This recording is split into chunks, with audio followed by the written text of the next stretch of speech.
like diamonds in the sky. I hate the treadmill every day. I hate the mundane things they say. Before the sets in 9 to 5 at night. That's untuk hari ini kita akan sosialisasi atau diseminasi ya tentang kepemimpinan sekolah 1 ya. Kemarin yang sudah dilaksanakan oleh saya sebagai kepala sekolah dan juga komite pembelajaran Bu Diki sama Bu Ella. Kebetulan Bu Ella hari ini tidak hadir, tapi masih ada saya dan Bu Diki ya. Baik, Ibu dan Bapak, salam dan bahagia. Assalamualaikum warahmatullahi wabarakatuh. Kembali. Untuk selanjutnya ini temanya ya, yaitu merupakannya kepemimpinan sekolah 1 pengambil keputusan yang berdampak bagi kita semuanya.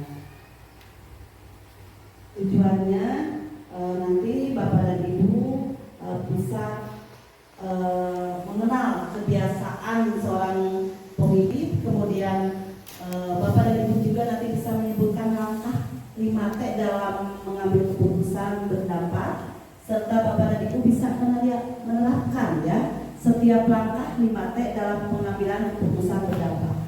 Apa itu 5T? Nanti kita akan bahas bersama. Seperti biasa, ini kesepakatan kelas ya. Kesepakatan kelasnya itu tidak boleh membunyikan telepon ya atau di silent ya. Ini seperti ini kesepakatan kelasnya. Bisa siap untuk mengikutinya? Ya. Kita lanjutkan. Nanti bisa berbagi dengan Bu Kiki ya.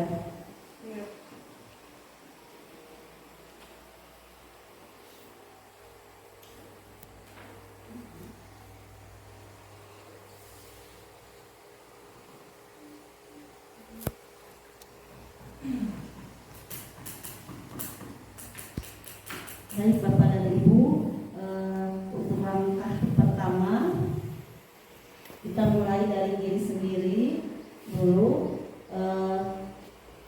Nah, sekarang Bapak dan Ibu silahkan dalam hati atau mau dituliskan dalam kertas ya, menyebutkan langkah-langkah yang dilakukan ketika menindaklanjuti berbagai situasi di lingkungan sekolah. Jadi sebutkan dulu kondisi sekolahnya ya, kondisi yang ada di sekolah, terutama mungkin Bapak dan Ibu bisa kondisi di kelas bisa ya.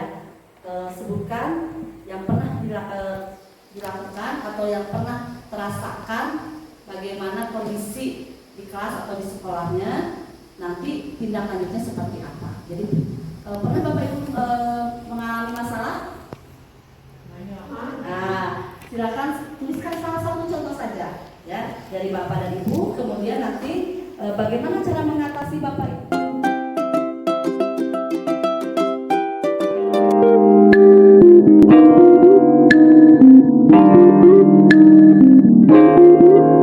Ini memang 5 kebiasaan pemimpin yang efektif, yaitu yang pertama bahwa kita mengelola waktu harus dengan cermat, mengusahakan hasil terbaik, memberdayakan potensi aset yang ada, menentukan skala prioritas. Jadi mana dulu yang harus didahulukan ya. Kemudian harus mengambil keputusan yang berdampak. Nah, itu dari yang tadi kita bisa ya.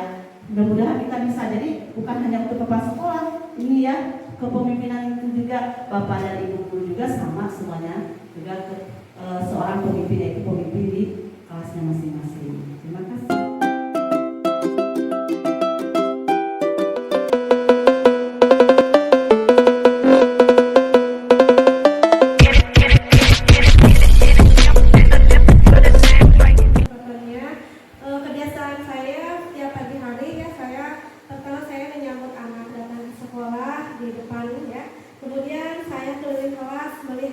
Bagaimana kelas itu udah bersih atau belum gitu. Mungkin kebiasaan saya setiap pagi saya menyambut anak-anak ya di depan sekolah, di depan gerbang. Kemudian setelah itu saya keliling kelas ya, dari kelas 1 sampai kelas 6 saya keliling melihat kelas apakah udah bersih atau belum gitu. Terima kasih. Assalamualaikum warahmatullahi wabarakatuh.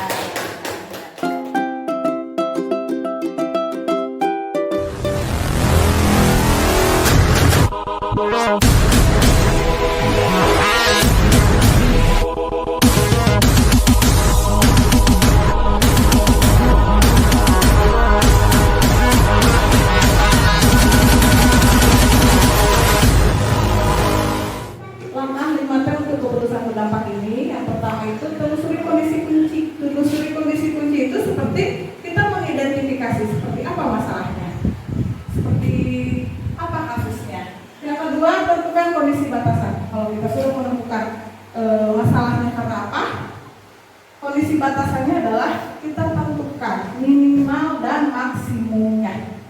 Permasalahannya, oh ini yang lebih besar, kalau mau pakai skala boleh pakai skala maksimumnya berapa, minimumnya berapa. Terus yang ketiga itu tetapkan kondisi ideal.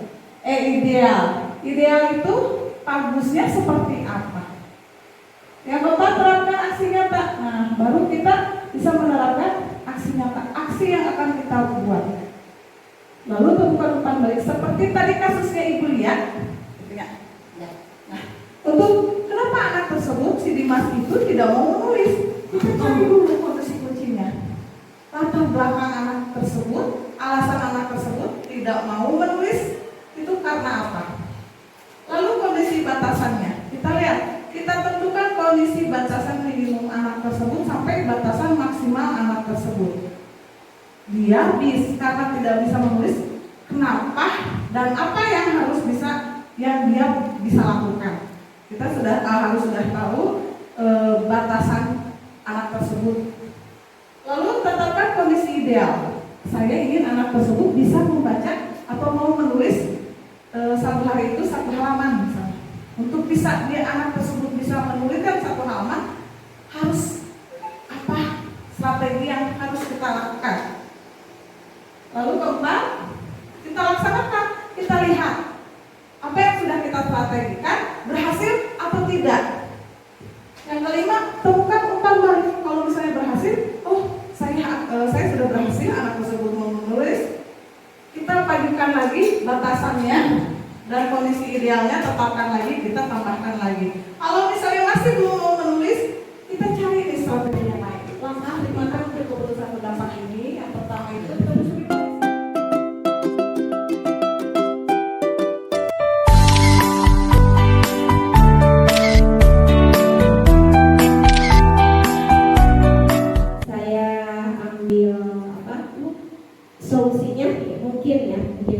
Solusinya saya adakan pendekatan kepada anak, terus kepada orang tua, bagaimana lingkungan di rumahnya juga.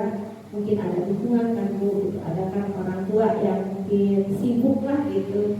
Jadi anak tidak dilihat pulang sekolahnya, mungkin pelajarannya sampai mana, ada tugas apa enggak gitu. Kemungkinan ada yang begitu juga orang tua yang bertanya. Saya sudah kunjungan, sudah mendekati anaknya, dan alhamdulillah mungkin ada kemajuan sedikit bagi anak tersebut.